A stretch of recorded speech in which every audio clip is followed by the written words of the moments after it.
અમારી ચેનલને સબસ્ક્રાઇબ અને વિડીયોને લાઇક કરવાનું ભૂલશો નહીં, જેથી અમે આ તમામ કાયદાની માહિતી આપ સુધી પહોંચાડી શકીએ.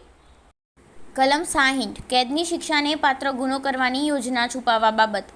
જે કોઈ વ્યક્તિ કેદની શિક્ષાને પાત્ર કોઈ ગુનો કરવામાં સરળતા કરી આપવાના ઈરાદાથી અથવા તેમ કરવાથી પોતે સરળતા કરી આપશે એવું સંભવ હોવાનું જાણવા છતાં એવો ગુનો કરવાની યોજનાનું અસ્તિત્વ કોઈ કૃત્ય અથવા ગેરકાયદેસરના કાર્યલોપથી સ્વેચ્છાપૂર્વક છુપાવે અથવા એવી યોજના અંગેની જે રજૂઆત ખોટી હોવાનું પોતે જાણતી હોય તેવી રજૂઆત કરે.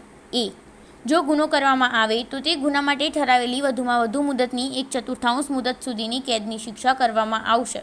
અને જો ગુનો કરવામાં ન આવે તો તે ગુના માટે ઠરાવેલી વધુમાં વધુ મુદતની 1/8 મુદત સુધીની કેદની અથવા તે ગુના માટે ઠરાવેલ દંડની અથવા તે બંને શિક્ષા કરવામાં આવશે. કલમ 61 ગુનાહિત કાવતરું. 1. બે કે વધુ વ્યક્તિઓ સમાન હેતુથી કોઈ ગેરકાયદેસર કૃત્ય અથવા ગેરકાયદેસર ન હોય તેવું કૃત્ય ગેરકાયદેસરના સાધનો દ્વારા કરવા કે કરાવવા સહમત થાય ત્યારે તેવી કબૂલાતને ગુનાહિત કાવતરું કહેવામાં આવે છે. પરંતુ ગુનો કરવાની કબૂલાત સિવાયની કોઈ કબૂલાત ગુનાહિત કાવતરું ગણાશે નહીં, સિવાય કે એવી કબૂલાતની એક અથવા વધુ પક્ષકારોએ તે કબૂલાત ઉપરાંત તે અનુસાર કંઈ કૃત્ય કર્યું હોય. સ્પષ્ટીકરણ. તે ગેરકાયદેસરનું કૃત્ય એવી કબૂલાતનો અંતિમ ઉદ્દેશ્ય હોય કે તે ઉદ્દેશ્યને માત્ર આનુષંગિક હોય એ મહત્વનું નથી. 2.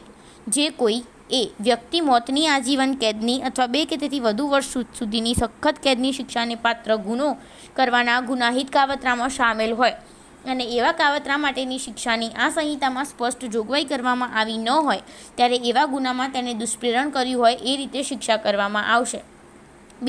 ઉપર જણાવ્યા મુજબ શિક્ષાપાત્ર ગુનો કરવા માટેના ગુનાહિત કાવતરા સિવાયના બીજા ગુનાહિત કાવતરામાં સામેલ હોય તેને 6 મહિના સુધીની બેમાંથી કોઈ પ્રકારની કેદની અથવા તે બંને શિક્ષા કરવામાં આવશે.